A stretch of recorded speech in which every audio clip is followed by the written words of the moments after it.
Vamos a ver un tema en esta mañana titulado Niños como Jesús. Amén. Niños como Jesús. Y vamos a estar muy enfocados en el Evangelio de Mateo y en el Evangelio de Lucas, que son los dos evangelios que nos proporcionan bastante luz frente a la infancia, la niñez y aún parte de la adolescencia del Señor.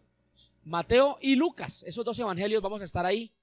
Ya vamos a leer los textos, pero inicialmente vamos a orar, hacemos una introducción, un tema histórico y entramos en materia. Oramos. Precioso Dios, gracias por esta mañana que nos permites estar en tu casa y gracias, Señor, porque podemos tener el privilegio, Señor, de sentarnos a la mesa y compartir de las viandas que tú mismo has preparado, Señor, para que seamos saciados. Precioso Dios, gracias por tu iglesia que hoy tú has traído a tu casa y que estoy seguro, Señor, que esta palabra que tú traes a través de tu siervo no vuelve vacía, Señor. Por el contrario, traerá bendición, traerá fortaleza, restauración, sanidad, exhortación y edificación a tu pueblo, Señor. Permite, Padre, que nuestro entendimiento esté abierto, que nuestro corazón esté atento y que la palabra sea como la buena semilla que cae al corazón y que al ser abonada, Señor, dé fruto al 100 por 1 en cada una de nuestras vidas. Hoy participamos de tu palabra, Señor, con gozo, con alegría, con temor y reverencia. En el nombre de Jesús, amén y amén. Gloria a Dios. Un aplauso al Rey. Un aplauso al Señor, gloria a Dios. Bien, la vida de un niño es una de las expresiones más significativas de Dios para el hombre. Si hay algo que alegra el corazón o si hay algo que sorprende aún sobre la tierra, es el nacimiento de un niño, de un bebé. Y el nacimiento de un bebé, más que un ser humano más sobre la tierra, es una expresión de amor y es una expresión de fidelidad de Dios para con la raza humana. El milagro de la vida expresado en la vida de un niño demuestra pureza y perfección. La esencia y la inocencia de un niño son los derroteros que la juventud y los adultos debemos tener en cuenta para que podamos ser como dijo el Señor: el que no fuere como un niño no entrará en el reino de los cielos. Ahora, ¿a qué se refiere esta expresión o a qué se refiere el que no fuere como un niño? Si no se refiere a esa inocencia y a esa pureza y a esa esencia de un niño. A eso nos llama Dios. O ser niño es tan importante, se constituye en algo tan importante dentro del plano del desarrollo vital, que Jesús mismo fue uno de ellos, con las particularidades, peligros, ventajas y desafíos propios de la época. Ser niño es importante, tanto que Jesús fue niño. Si usted y yo vamos a la palabra, nos damos cuenta que Adán, el primer Adán, no fue niño. ¿Cierto que no? Él no fue niño. Él no tuvo infancia, él fue creado ya maduro, formado. Pero Jesús, el segundo Adán, sí vivió todo el ciclo vital, desde concepción hasta su muerte. Todos los procesos de niñez, adolescencia, juventud, adultez. Así que, amados, es importante, o para el Señor es importante la niñez, tanto que, como lo dice la palabra, Él dijo: dejad que los niños vengan y no se lo impidan, porque de ellos es el reino de los cielos. Entonces, Mateo y Lucas nos proveen información, pero hay algo que nos lo proveen también la historia. Y a esto quiero ir. Y lo primero que queremos ver en esta mañana es Jesús en la preconcepción. ¿Qué nos dice la historia de Jesús en la preconcepción? A veces nuestro contexto de la niñez de Jesús se limita solamente a la Navidad. Y nuestro concepto de la niñez de Jesús, limitado a la Navidad, es solamente percibir a un Jesús de buñuelos, natilla, villancicos, pesebres, regalos y fiestas. Pero no, la niñez de Jesús va mucho más allá. La niñez de Jesús tiene una enseñanza más profunda. Jesús nace en un ambiente difícil. Y ahí vamos a entrar un poco. No vamos a ir a la Biblia por el momento, pero voy a ser un poco histórico porque considero que es importante tener en cuenta los ambientes en los que Jesús vino o cómo estaba la tierra cuando Jesús vino al mundo. Jesús viene al mundo en el cierre del periodo intertestamentario. El periodo intertestamentario es la hoja blanca de la mitad de la Biblia entre el Antiguo Testamento y el Nuevo Testamento. Esa hoja blanca que constituye la mitad de los dos testamentos son 400 años de silencio. Los que están en el discipulado lo saben, ¿cierto? Son 400 años de silencio desde Malaquías hasta Mateo. ¿Cuántos años? 400 años de silencio. Y si vamos al último texto del libro de Malaquías, del profeta, dice la palabra: no sea que yo venga y hiera la tierra con maldición.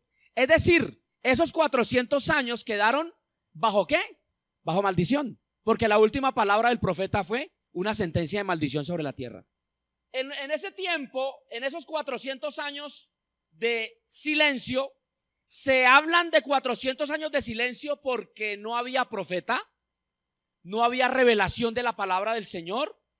El pueblo tenía la ley y con la ley trataban de preservar las costumbres, de preservar las tradiciones. Y vemos entonces en el siglo IV antes de Cristo, es decir, más o menos 400 años cuando empieza ese tiempo intertestamentario, que se levanta un hombre llamado Alejandro Magno. Se levanta un hombre llamado Alejandro Magno, cuya idea central era helenizar o hacer que la cultura griega se esparciera por todo el mundo. Esa era la meta de Alejandro Magno. Hacer que todo el mundo hablara y se identificara y viviera bajo la influencia de la cultura griega o la cultura helénica. Alejandro Magno logra en parte su sueño, muere, pero no deja un sucesor claro. Entonces sus oficiales se distribuyen en las zonas de Siria y otras zonas del mundo, pero queda en la mitad de la discordia precisamente los territorios de Israel y los territorios judíos. Por tal razón, colonias o la influencia griega seguía tratando de inmiscuirse o de influenciar la cultura judía. Tanto así que dentro del contexto judío, los helenos o los llamados judíos helénicos o helenizados, quienes se dejaron influenciar por la cultura griega, levantaron gimnasios dentro de las ciudades judías. Y en los gimnasios griegos que estaban dentro de la cultura judía, se practicaba el deporte, se practicaba la gimnasia, pero todo esto se hacía desnudo, porque era parte de la cultura griega. El reconocimiento al cuerpo, a la corporalidad, el endiosar al ser humano como ser integral, como ser, como humanista, un humanismo antiguo reflejado en la cultura griega.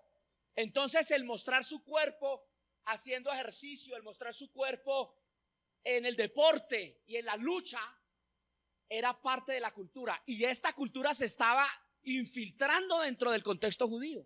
Tanto así que muchos jóvenes de la cultura judía se helenizaron y empezaron a dejar de ir a la sinagoga y al templo para ir al gimnasio griego, para ir a las convenciones de los griegos y participar de sus costumbres paganas. Estamos hablando del periodo ¿qué? Intertestamentario, es decir, el tiempo de silencio. Ahora, los templos griegos promovían la inmoralidad y los jóvenes judíos se dejaban influenciar por las culturas griegas hasta el punto en que se avergonzaban de estar circuncidados. Se avergonzaban de la circuncisión. ¿Qué significa la circuncisión para un judío? A ver, ¿qué significa? ¿Qué es la circuncisión? Es quitar el prepucio del pene del varón. ¿Por qué lo quitaban? Porque ¿qué representaba? ¿Pero para qué lo necesitaban? ¿Por qué? Porque significa señal de pacto, del pacto con Abraham. ¿Se acuerdan? Y entonces el judío se debía circuncidar como una señal visible. Gracias a Dios, en la gracia, ya el Señor dice que la circuncisión no es de la carne sino del corazón. Los varones digamos gloria a Dios, porque nos salvamos de esa. Por eso dice Pablo que la circuncisión ya no tenía que ser visible y en la carne como era en la ley. Ahora la circuncisión es quitar lo que sobra de nuestro corazón para agradar al Señor. Ahora, los varones judíos se avergonzaban de la circuncisión, porque eso les daba una señal visible de que no eran griegos, pero aún así insistían en serlo, participando de la carnalidad y participando de las costumbres de los griegos, de los helenos. Ahora, era común ver en este contexto de los 400 años, las disputas de los judíos radicales contra los judíos que querían helenizar a la nación. O sea, la lucha del judío en el tiempo intertestamentario era impedir que la cultura griega invadiera las tradiciones y la verdad de lo que el Señor había enseñado a la ley judía como pueblo de Dios. Esa era su tarea. Y era muy constante ver tanta disputa y tanta pelea entre los piadosos judíos y los piadosos griegos. En el tiempo intertestamentario se levantó un sacerdote, comulgaba o que estaba muy afín a las costumbres griegas, y cometió el error de erigir la estatua de Zeus en el templo de Jehová. Al erigir la estatua de Zeus, dios griego, deidad griega, en el templo de Jehová, no solamente fue eso una abominación, como lo dice el profeta Daniel en el capítulo 11, versículo 31, donde se habló de la abominación desoladora. ¿De qué se habló? De eso habla el profeta Daniel en el capítulo 11, la abominación desoladora. Es decir, ya el profeta Daniel había profetizado de lo que iba a venir y de que en el tiempo de silencio se iba a erigir dentro de la casa de Dios la imagen de Zeus. Y no solo eso, sino que sacrificaron cerdos en el altar. Se sacrificaron cerdos en burla, en provocación a la ley de Dios. Estando este sacerdote, pseudo sacerdote, que se amistaba con los griegos, permitió que en la casa del Señor se hiciera semejantes abominaciones.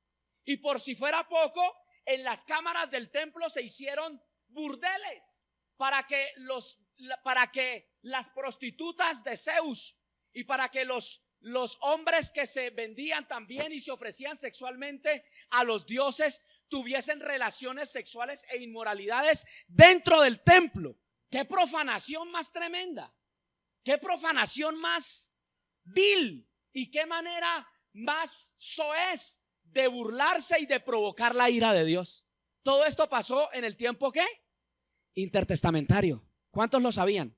Ahora, viene esta provocación, la abominación desoladora, y se levanta una resistencia. Se levanta una resistencia judía que dice: no más, no se burlen más de nosotros, no profanen más nuestro templo. Y se levantaron los macabeos, que están en las Biblias, en los libros apócrifos. Los macabeos, los libros deuterocanónicos. Y los macabeos fueron unos hermanos, un padre y unos hermanos que, junto con muchas personas que se aliaron, se levantaron en rebeldía, o se levantaron en protesta por lo que la helenización estaba haciendo al pueblo judío y por la manera como se estaban burlando de sus tradiciones y de su propio templo. Así que después de más o menos 3 años de lucha, 3 años de guerra, 3 años de resistencia, lograron limpiar el templo y restablecer el culto a Jehová. Y con el paso del tiempo, el helenismo fue bajando la guardia, fue perdiendo fuerza. Pero el helenismo, al perder la fuerza, entonces los judíos empezaron a pelear entre sí y se dividieron entre los saduceos, los fariseos y los celotes. Ya la división o ya el problema dentro del pueblo judío no eran los griegos, sino ahora el problema era en la casa. Porque entonces estaban los judíos radicales, estaban los judíos que creían en los griegos y estaban los celotes, que eran como unas guerrillas que se levantaban con armas para pelear contra la influencia griega. Y ese era el pueblo de Dios cuando Cristo vino. Ese era el pueblo de Dios. Al bajar la guardia, la cultura helénica, entonces se puso sobre ellos la cultura romana. Y entonces la cultura romana tomó los territorios de Israel. Y entonces la cultura romana permitía que los pueblos que ellos adoptaban o que ellos conquistaban tuvieran sus políticas propias y sus cultos propios, pero los doblegaban con impuestos. Los doblegaban financieramente.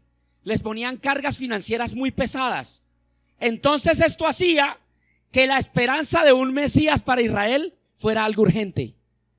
Esto hacía que Israel desesperadamente esperaran a su libertador de la tiranía, que los salvara de la tiranía y de la oscuridad de los romanos. Y es allí, en ese ambiente sombrío, en ese ambiente frívolo, en ese ambiente sin convicción, en un ambiente de confusión y religiosidad, es donde Dios permite que el milagro de la vida aparezca a través de Cristo Jesús. Entonces, cuando Cristo nace, el mundo no está a color de rosa. Cuando Cristo viene al mundo, la nación y el mundo entero está en conflicto y en caos permanente. Por eso el mundo y por eso el pueblo judío en especial estaban esperando con desesperación al Mesías, pero tenían una cosmovisión muy distinta del Mesías que el Señor traía al Mesías que ellos estaban esperando. Es decir, con decirle que para este tiempo muchos todavía están esperando al Mesías. El judío radical todavía está esperando al Mesías. Aunque el mundo estaba en caos y en destrucción y confusión, en religiosidad y en sombras, el Señor aún así permite que el milagro de la vida se dé. Lo mismo sucede ahora. Este mundo está en caos, este mundo está en conflicto, este mundo está en crisis, pero aún así Dios permite que el milagro de la vida se dé cuando permite que niños vengan al mundo. Gloria a Dios por eso, ¿cierto? Dios permite que niños vengan al mundo a pesar de la situación en la que estamos. Dios permite que niños vengan al mundo a pesar de la escasez espiritual en la que vivimos. Entonces, cuando yo veía este tema y leía sobre el tema de la inmoralidad dentro de los templos, venía a mi mente lo que hoy escuchamos. ¿Cuántos de los que hoy son templos para adorar a Dios se han convertido en burdeles de pedofilia, de abuso sexual, de violación? Así que, como dice la palabra, lo que ha de ser fue ya. Es decir, que la inmoralidad dentro de los templos no es algo de hoy, es algo que ya fue, como dijo Salomón. Lo que ha de ser, ¿qué? Fue ya. Lo que nosotros creemos que está sucediendo ahora como algo nuevo, ya en el pasado sucedió. Así que, mis amados, es necesario limpiar la casa de Dios. ¿Cuánto lo creen? ¿Cuánto lo creen? Que la casa de Dios esté limpia, que en la casa de Dios todo lo que se haga sea para agradar al Señor. Entonces ahora sí vamos a entrar a la palabra. Los que les gusta la palabra, vamos a entrar a la palabra. Lo primero que el Señor nos dice entonces es, la primera verdad que vemos en cuanto a la infancia de Jesús. Lo primero que podemos aprender en esta mañana es que aunque el mundo esté descompuesto, el Señor aún sigue permitiendo que el milagro de la vida aparezca en medio de los hombres. Es la primera verdad, amén. La segunda verdad, Dios permite que vengan niños al mundo, pero les da padres escogidos. Amén. ¿Les da qué? Padres escogidos. Mateo 1:18 dice la palabra: el nacimiento de Jesucristo fue así, estando desposada María su madre con José. No más, déjelo ahí. Estando desposada María su madre con José. ¿Qué hace el Señor? El Señor quiere traer al Mesías, pero ¿qué es lo primero que hace? ¿Escoger qué? Padres. Padres. En este caso José, o en este caso María y José, o José y María. Ahora, yo me acuerdo de un personaje de la ficción que creo que fue Superman, que él no tuvo padres, él lo encontraron ya nacido por allá en un planeta. ¿En cuál fue el planeta? En el planeta Krypton. ¿Se acuerdan de eso? ¿Se acuerdan de eso? Ahora, porque nacieron así como que aparecieron de la nada. Pues no, Jesús tuvo padres. Y el Señor se tomó el trabajo ¿de qué? De escoger padres idóneos para su hijo. Ahora, todos los niños que vienen al mundo, Dios les da padres escogidos. Otra cosa es que los padres no se den por entendidos de esa verdad. Pero si un niño viene al mundo, viene porque Dios escogió ¿qué? Padres para él. Y Dios consideró que para su hijo Jesús, José y María eran los indicados. Ahora, ¿qué niños vamos a presentar esta mañana? Dios escogió a John y a Andrea como padres de ese nené que les regaló. Dios los escogió. Y a ese nené le dijo, usted va a tener unos padres, y esos padres son John y Andrea, y ellos están capacitados para formar en ti lo que yo he planeado. El Señor toma a su hijo y lo pone en un vientre. Antes de su concepción, el Señor Jesús ya tenía unos padres preparados, porque los hijos son tesoros que Dios confía en sus padres. Amén. Una de las cosas que un padre debe saber es que su hijo es un tesoro dado por Dios. Cuando un padre se olvida de que su hijo es un tesoro dado por Dios, entonces se desenfoca y empieza a cometer errores. Pero un hijo será que un ¿qué? Un tesoro de Dios confiado en las manos de un padre o de unos padres. Ahora, Jesús no solamente tenía padres escogidos, Jesús era portador de promesa. Lucas 1:32. Este será grande y será llamado Hijo del Dios Altísimo, y el Señor le dará el trono de David, su padre. ¿Y qué más? Y reinará sobre la casa. Oye, el Señor Jesús todavía no había sido ¿qué? Todavía no había sido engendrado, pero ya tenía un ¿qué? Un propósito.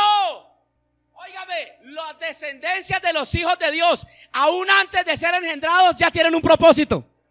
No estaba todavía en el vientre, pero le dice María: tu hijo será grande, tu hijo tendrá cetro, tu hijo tendrá dominio, tu hijo será esto y esto y esto y esto y esto. Ahora, Dios ha permitido que los hijos de Dios vengan al mundo, pero no vienen así nomás. Cada hijo de un hijo de Dios viene con un propósito. Y ese propósito se le reveló ¿a quién? A sus padres. Entonces, ¿quiénes son los que deben descubrir el propósito de Dios en sus hijos? Los padres. El Señor le reveló y le dijo: mira, tú vas a tener un hijo y tu hijo será esto y será esto. Porque es labor o es trabajo, función o privilegio de los padres descubrir u oír la voz de Dios en lo tocante al propósito de sus hijos. Ahora, a veces no nos tomamos el trabajo de hacerlo, ¿cierto? Es que estoy embarazada. Pues mire a ver qué va a hacer. Y existe un sinfín de excusas. Pero viendo este tema, ¿a quién le compete la tarea de descubrir el propósito para con el cual los hijos han venido al mundo? Los padres. El Señor se lo revela a María y le dice: tu hijo será esto y esto. Y ahora, después de que es portador de promesa, entonces ahora sí podemos hablar de Jesús después de su concepción. Antes de su concepción, Jesús tiene ¿qué? Tiene padres escogidos y tiene un propósito determinado. Antes de su concepción. Como hablábamos hace unos días sobre Leví, ¿se acuerdan? Que estaba en los lomos ¿de quién? De Abraham. ¿Y quién diezmó cuando Abraham diezmó? ¿Quién diezmó cuando Abraham diezmó? Leví. ¿Y quién es Leví? La tribu que después recibiría los diezmos de todo el pueblo. Porque hay padres y hay ¿qué?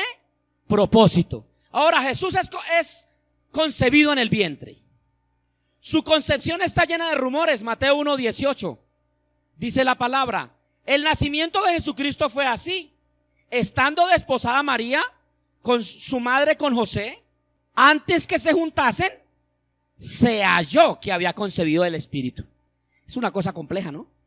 La palabra del Señor usa unos términos especiales, unos términos exquisitos, unos términos muy bien escogidos para hablar del escenario.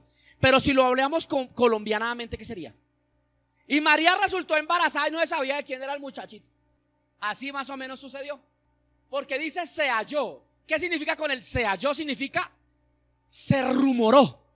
Se regó por el pueblo, por el barrio, por las calles.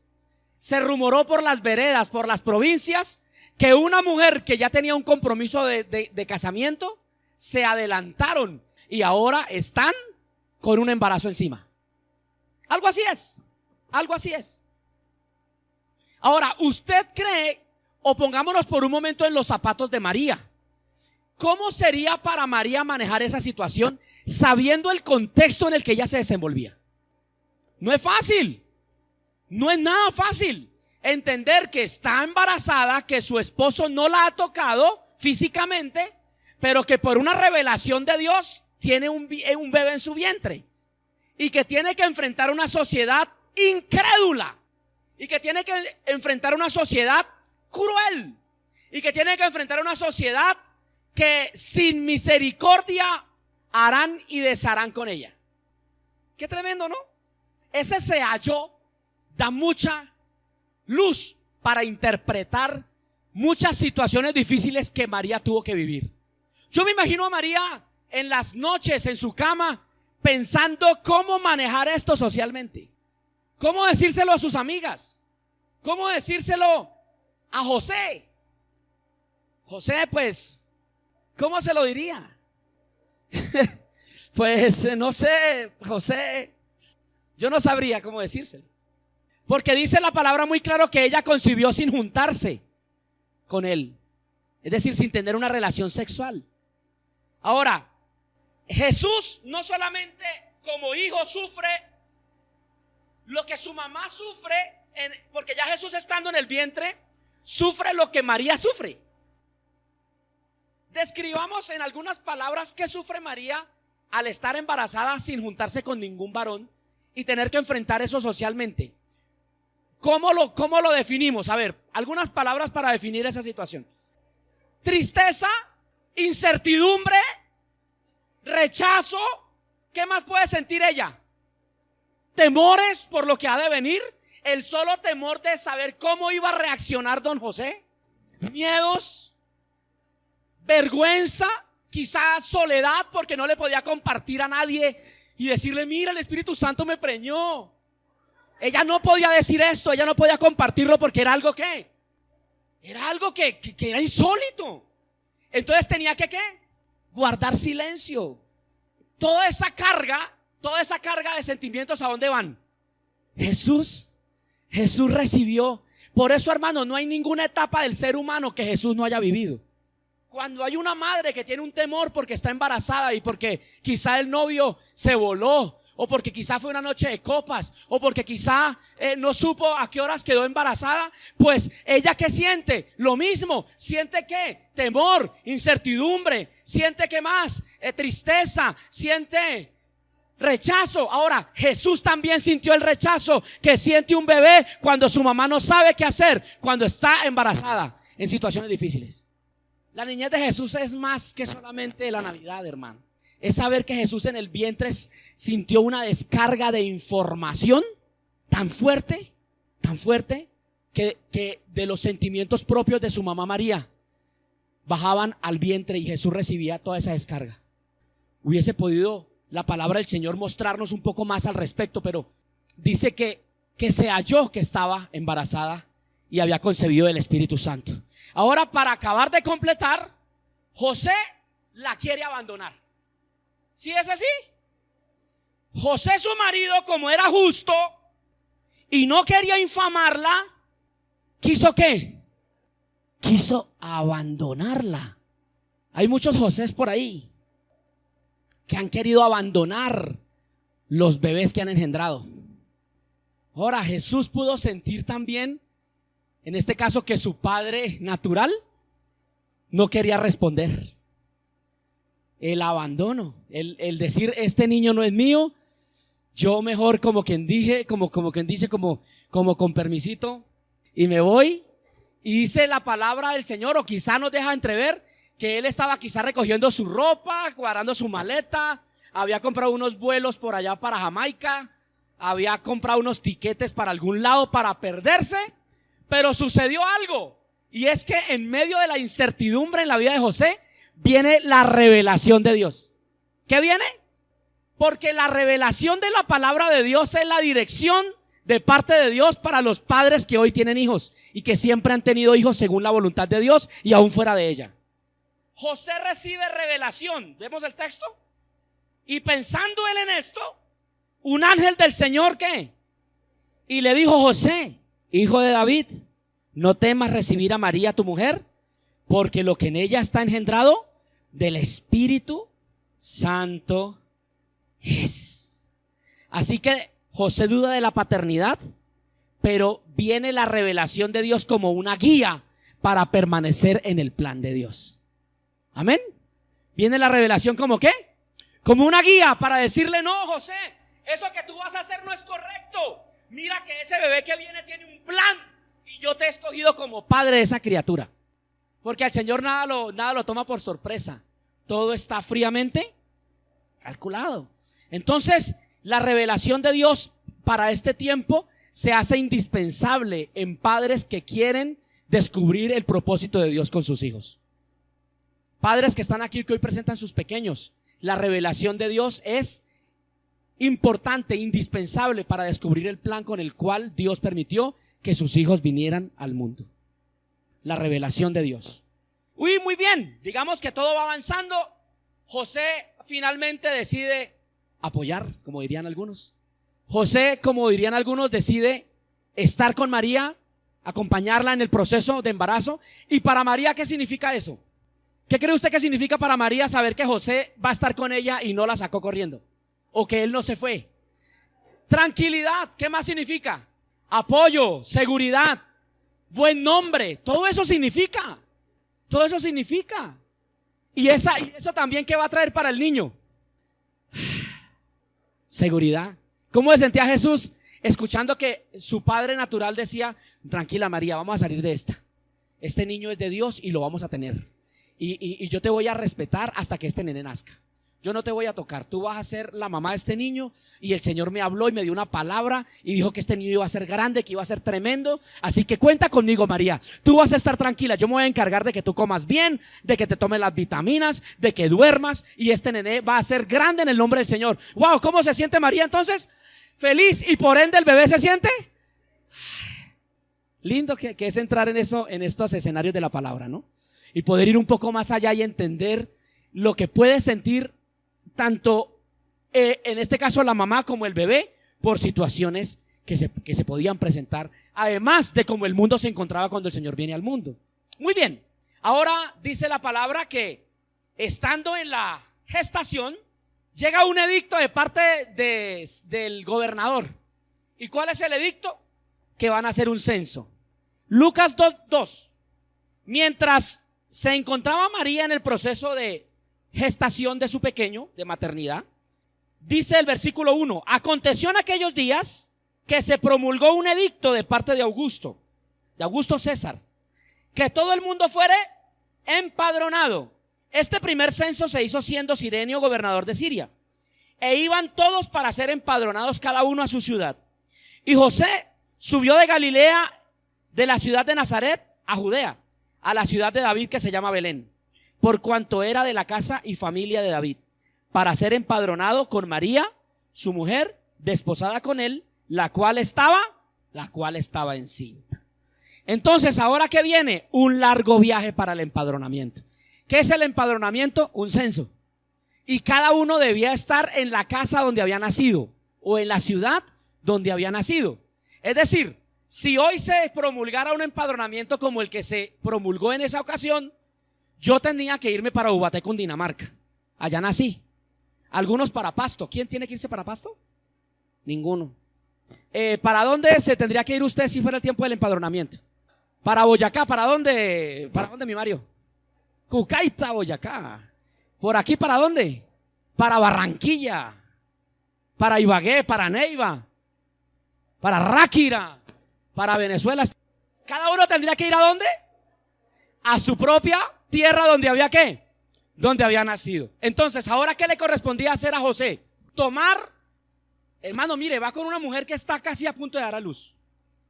Ella está súper panzona.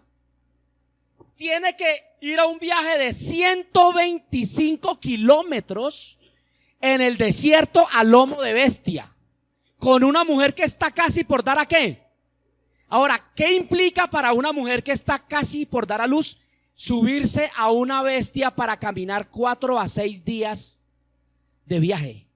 Imagínese usted el riesgo tan tremendo. Yo me imagino a María lidiando todo ese viaje obligatoriamente, desplazándose en el árido calor del desierto, quizá haciendo estaciones periódicas para refrescar sus pies porque quizá estaban inflamados.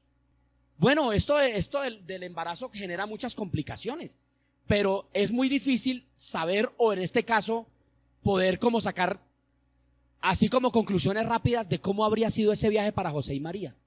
Ese desplazamiento de tantos kilómetros en tan duras situaciones, las situaciones de extremo calor, las situaciones sanitarias, y llegan a Belén. Cuando llegan a Belén, ¿en qué piensan? Busquemos un hotel, porque el nené está por nacer, y además con esa sacudida del camino, ya debe estar ahí, ya debe estar en la puerta, ya debe estar listo para nacer. Entonces dice que llegan a Belén, ¿y qué? Empiezan a buscar en todos los hoteles, en todos los lugares de hospedaje. ¿Y qué pasa? Están llenos. ¿Por qué están llenos? Porque todos los que vivían en ese territorio tenían que llegar a su ciudad de origen. Entonces estaban abarrotados todos los hoteles. ¿A dónde terminan haciendo el Salvador? En el pesebre. Cuando hablamos de pesebre, ¿en qué hablamos? ¿De qué hablamos? Hablamos de animales, hablamos de olores, hablamos de excremento, hablamos de ¿qué más? De infecciones, hablamos de oscuridad, hablamos de extremo calor en el día y mucho frío en la noche. De eso estamos hablando cuando hablamos del pesebre. No es como poner al niñito ahí en el pesebre y ven, no tardes tanto, no, es ir más allá. Es entrar a los detalles. ¿Qué implicaba un pesebre en ese tiempo?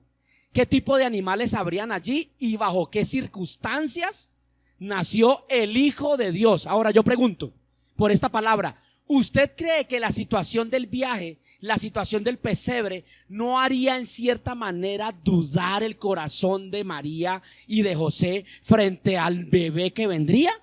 Con la promesa que se había dado y en las circunstancias que están haciendo. Una palabra como este será grande y su trono y sus dominios mundiales. ¿Y están haciendo a dónde? ¿No es contradictorio? A veces las realidades que los padres viven con sus hijos son contradictorias con los propósitos que el Señor ha hablado.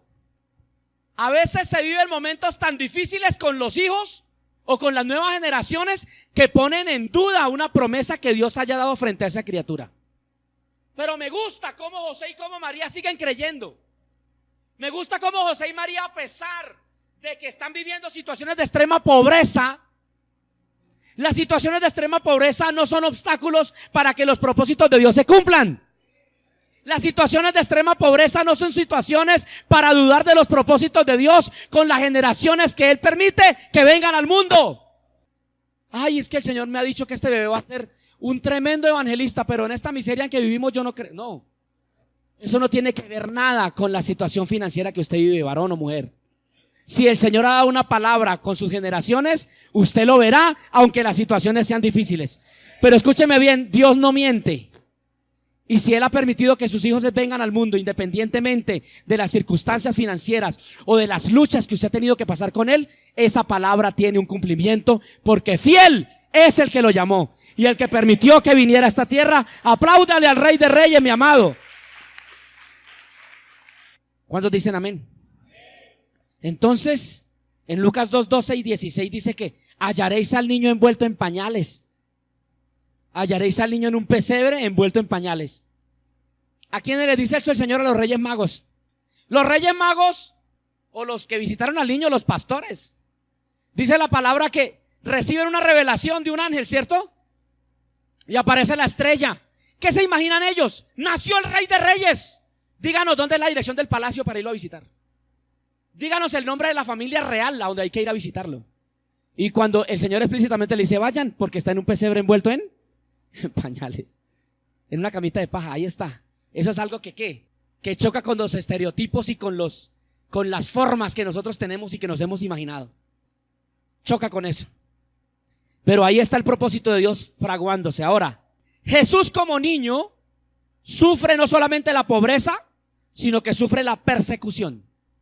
Mateo 2:13 dice la palabra: después de que partieron de allí de Belén, un ángel del Señor se apareció en sueños a José y le dice: levántate y toma al niño y a su madre y huye a Egipto y permanece allí hasta que yo te diga, porque acontecerá que Herodes buscará al niño para matarlo. Óigame, el Señor ahora sufre ¿qué? Ya el niño estaba en brazos.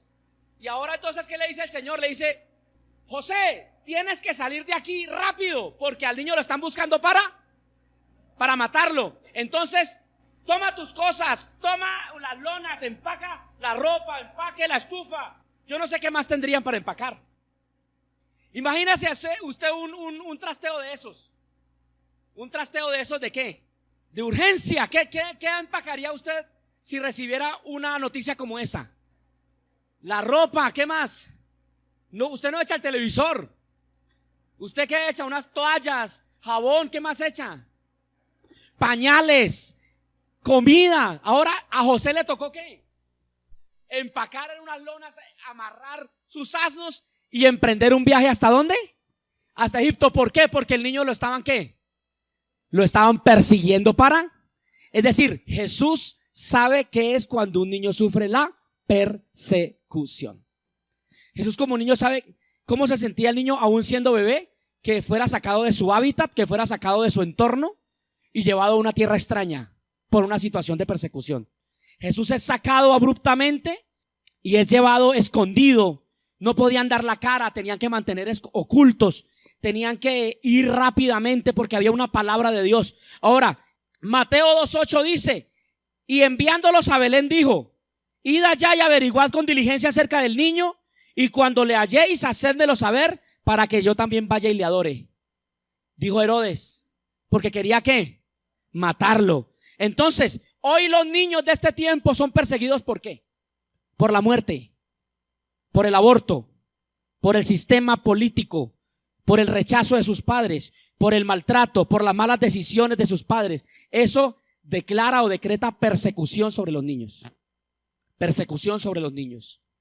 Jesús como niño no solamente sufre la persecución, sino que sufre el desplazamiento. Mateo 2:13. Y despertando de noche tomó al niño y a su madre y se fue ¿para dónde? Para Egipto. 2:13 y 14. También sufrió ¿qué? No solamente amenaza de muerte y persecución, sino ¿qué? Desplazamiento. Después de regresar de Egipto, se estableció en Judea, pero por amenaza y conducido por revelación, nuevamente viajó a Nazaret. ¿Cómo fue entonces la niñez de Jesús? Jesús no tuvo algo, y fue que Jesús no tuvo estabilidad. No tuvo estabilidad, no tuvo una casa para decir: esta es mi casa. Entonces los otros niños le preguntaban: Jesús, ¿y usted dónde vive? No, pues yo viví en Belén, después me fui para Egipto, de Egipto viajé a Nazaret, ahora estoy aquí en Judea. Así que no sé dónde vivo. ¿No tenía qué? ¿Un domicilio? Claro, no tenía un domicilio estable. Y entonces eso generaba ¿qué? Inestabilidad. Ahora, ¿cuántos de nuestros niños para este tiempo sufren inestabilidad por situaciones difíciles que sus padres afrontan? Es que no hay dinero, papito, váyase a vivir con la abuela que yo después vengo y lo recojo. Y él después vive con la abuela y después la abuela lo manda para donde un tío. Y después vive con el tío y después vive otra vez con su mamá, y la mamá y el papá tratan de sacarlo adelante pero no pueden, entonces lo meten en un internado. Y el niño sale del internado y no sabe cuál es su papá y cuál es su mamá porque todos lo mandaron. ¿Eso generó qué? Inestabilidad. Inestabilidad. Desplazamiento. Ahora, hoy en nuestro país se está volviendo a hablar de desplazamiento. Los niños de la zona de Nariño, del Bajo Cauca, ¿cómo están viviendo esos niños ahora? Tienen que salir con sus cosas, con sus juguetes, con sus padres y tomar caminos ¿qué? Sin rumbo, tomar un camino sin saber a dónde llegar, arrimarse en las grandes ciudades, hacer cambuches en potreros, hacer invasiones. ¿Todo por qué? Porque sufren persecución y sufren desplazamiento. Ya voy a terminar, mi amado. Entonces, me gusta mucho esto porque es el corazón de lo que el Señor quiere hablarnos, y es que aunque Jesús sufrió el desplazamiento, la persecución, aunque sufrió inestabilidad, aunque desde el vientre tuvo luchas y situaciones difíciles, hay algo muy lindo, y es que sus padres entendieron que solamente un estricto cumplimiento de la palabra de Dios haría que su hijo lograra el propósito para con el cual él vino al mundo. José y María entendieron que solamente el estricto cumplimiento a la palabra de Dios sería la manera en que Jesús, a pesar de todo lo que vivió, no se saldría del propósito, no se descarrilaría del plan de Dios. Entonces, ¿qué hacen? Lo primero que ellos hacen es que cuando Jesús nace a los 8 días lo llevan ¿a dónde? Al templo. Lucas 2:22 dice la palabra: y cuando se cumplieron los días de la purificación de ellos, conforme a la ley de Moisés, le trajeron a Jerusalén para presentarle al Señor, como está escrito en la ley del Señor: todo varón que abriere la matriz de su madre será llamado santo al Señor, y para ofrecer conforme a lo que dice la ley del Señor, un par de tórtolas o 2 palominos. Ahí está. Entonces, no importa lo que ellos vivieron secularmente, me explico. José y María sufrieron persecución, sufrieron ¿qué más? Desplazamiento, sufrieron desprecio, sufrieron crítica, sufrieron pobreza, pero por encima de los conflictos que tuvieron, entendieron que para ellos era prioridad obedecer la palabra de Dios como fiel testimonio para su hijo.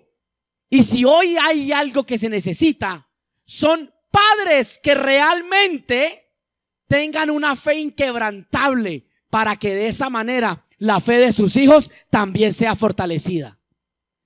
Y algo me decía el enemigo, quizá, me decía: ¿usted qué va a predicar de eso si usted no tiene hijos? Eso me decía, pues yo creo que el enemigo me decía eso.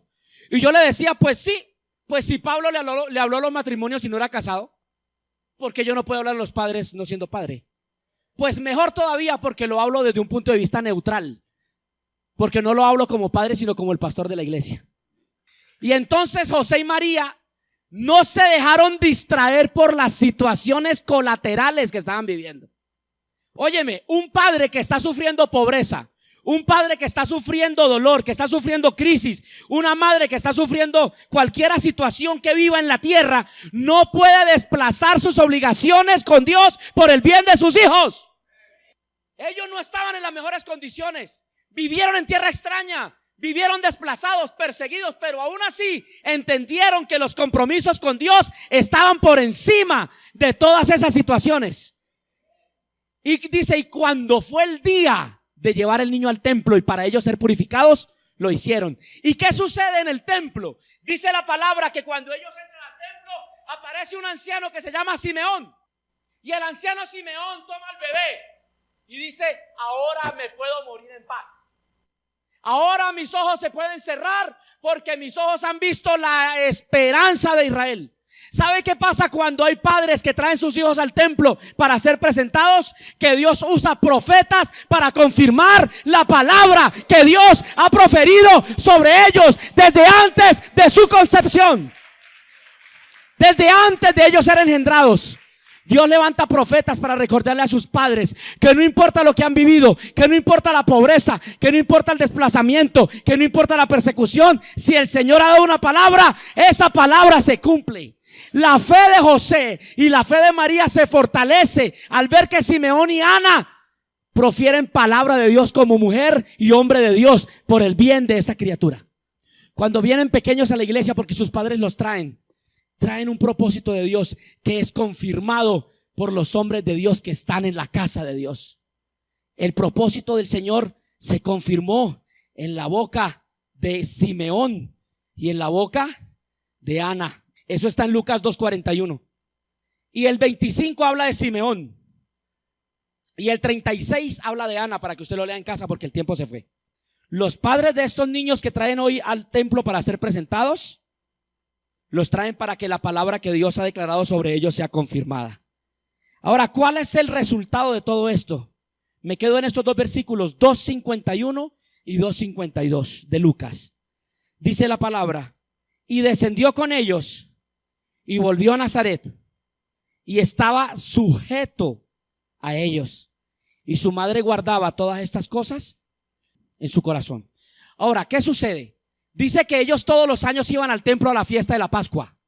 Y dice la palabra que a Jesús se le enseñó en la casa la ley. Y cuando llegó a los 12 años se llamaba hijo de la ley. Porque a los 12 años un niño ya se le había enseñado toda la ley de Moisés. Y dice la palabra que llegaron al templo y el niño se sentó ¿con quiénes? Con los ancianos y los doctores de la ley y disertaba con sabiduría sobre la ley. ¿Por qué se logró esto? Porque habían padres dedicados a enseñar la palabra de Dios a su hijo. Porque la fe de José y la fe de María se fue metiendo en el corazón de Jesús. Porque Jesús se formó en un hogar que temía a Dios. Y cuando dice la palabra que disertaban, entonces volvieron a casa cuando José y María lo buscaron. Y dice que Jesús les estaba sujeto. Y si hay algo que los padres hoy sufren es porque sus hijos no les son sujetos. Si hay algo que sufre hoy la sociedad son jóvenes rebeldes, que no hacen caso, que no atienden la voz de los padres. ¿Por qué? Es que ese chino es rebelde. No, es que usted como padre no le ha dado ejemplo de una fe intachable. Porque Jesús le estaba sujeto a María y José, porque ellos le habían dado ¿qué? Ejemplo. Y lo siguiente que me queda es el versículo 52. Y Jesús crecía en sabiduría, diga conmigo, intelecto, en estatura, diga conmigo, físico, y en gracia espiritual para con Dios. ¿Qué generó entonces que los padres infundieran una fe completa en la vida de Jesús? Que Jesús tuviese un crecimiento integral en su mente, en su alma, intelectualmente, en su mente. ¿Usted sabe que el intelecto está en el alma? Conecta con el alma. En su cuerpo al crecer en estatura y en gracia, es decir, en conexión con Dios, espiritual y con los hombres. De esta manera, María y José fueron los que Dios usó para forjar el propósito eterno con el cual Jesús vino a la tierra. ¿Cómo se forja entonces para este tiempo los propósitos de Dios en las vidas de las nuevas generaciones? ¿Cómo podemos hacer que las nuevas generaciones tengan un crecimiento tridimensional, tripartito, o como lo dirían, holástico? ¿Cómo se hace? Cuando hay padres que ejercen una fe intachable. No es traerlo a la iglesia para que el maestro se lo arregle. No es traerlo a la iglesia para que le saquen los demonios. No, es darle un correcto ejemplo en casa. Le voy a decir al pastor que venga para que lo ministre y le eche aceite para que le saque los... No, es cuando usted vive una fe correcta que sus generaciones se levantan con los mejores modelos. ¿Qué hace la iglesia? Refuerza el trabajo de sus padres. ¿Qué hace la iglesia? Anima el trabajo de sus padres, exhorta y ayuda a coedificar las nuevas generaciones. Pero la responsabilidad primaria de la formación y del forjar los propósitos de Dios en los hijos está en el ejercicio de una fe intachable de parte de sus padres. Amén, mi amado. Así que Jesús fue obediente, responsable e íntegro. Dice la historia que José murió cuando Jesús tenía entre 12 y 14 años. José muere, José su padre terrenal, muere. Y Jesús asume como hijo primogénito el sostenimiento de María y de sus hermanos. José muere y ahora al faltar él, Jesús como primogénito asume ¿qué? Las responsabilidades. Y fue tan grande la responsabilidad que Jesús asumió por su mamá, que estando en la cruz, ¿qué le dice a Juan? Juan, como le dirían aquí en Bogotá, colabóreme con la viejita, no me la deje morir. Eso fue lo que le dijo. No me deje morir a la viejita porque yo tengo una responsabilidad con ella. Óigame, y dice la palabra que hasta el último momento Jesús pudo dejar a su mamá en buenas manos, a María, y Juan se encargó de ella hasta su muerte, dice la palabra, la historia, porque eso no está en la palabra. Pero escúcheme bien, hoy que se necesitan jóvenes responsables, obedientes e íntegros, que se forman en senos de hogar donde la fe ocupa el primer lugar. Padre, gracias te damos por tu palabra. Gracias te damos por hablarnos y por enseñarnos tantas verdades.